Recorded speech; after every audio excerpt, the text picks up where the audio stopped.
सकते हैं, क्या मामला था क्या?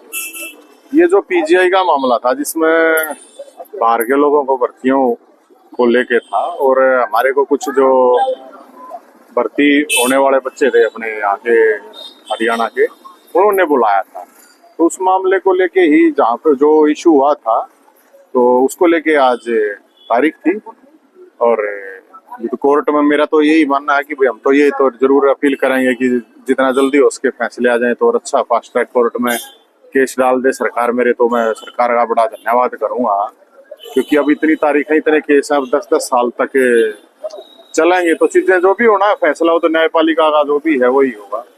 जो भी अभी तारीख क्या दी गई? अभी वो तो बताओगे, तो बाद में वकील साहब बता देंगे। तो कहाँ तक केस जो है पहुंचा है नवम जी से?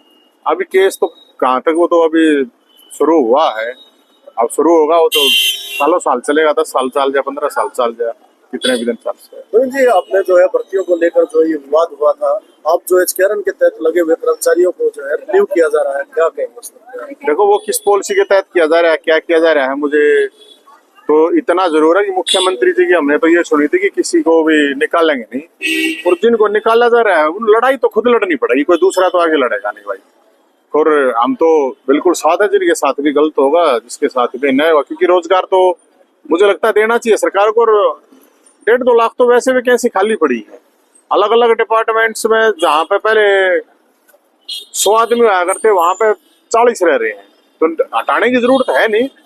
लेकिन जो भी पॉलिसी है उस पॉलिसी को इस तरह हो कि एक बार कोई लग रहा है तो उसको इस तरह से हटाया ना जाए। अब क्यों हटाया जा रहा है, अब इस बारे में तो सरकार को बताना भी चाहिए कि किस लिए हटाया। बड़ा मुद्दा बना था भर्तियों को लेकर, युवाओं को रोजगार दिया, 2 लाख की बात की थी हर एक पार्टी में, लेकिन अभी तक कोई नोटिफिकेशन पहुंचा रहे युवा के आगे किस तरह की प्रक्रिया? भाई तो 6 महीने हो लिए मेरे ख्याल में, उस हिसाब से मैंने तो पहले भी कहा था भर्ती कैलेंडर जारी होने चाहिए।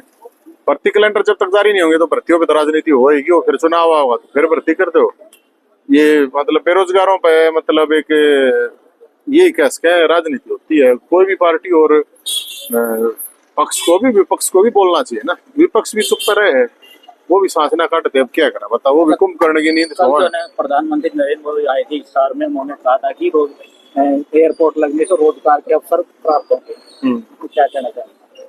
तो भाई जब लगेगा, जब रोजगार होंगे तो अच्छी बात है। ये तो इसमें तो कोई वो नहीं है कि चालू होगा कद होगा, बढ़िया राणा चालू हो जाए, होना चाहिए, इसमें तो अच्छी बात है। लेकिन एक एयरपोर्ट से हरियाणा का रोज बेरोजगारी थोड़ी खत्म हो जाएगी, इसके लिए तो अलग अलग चीजें करनी पड़ेगी।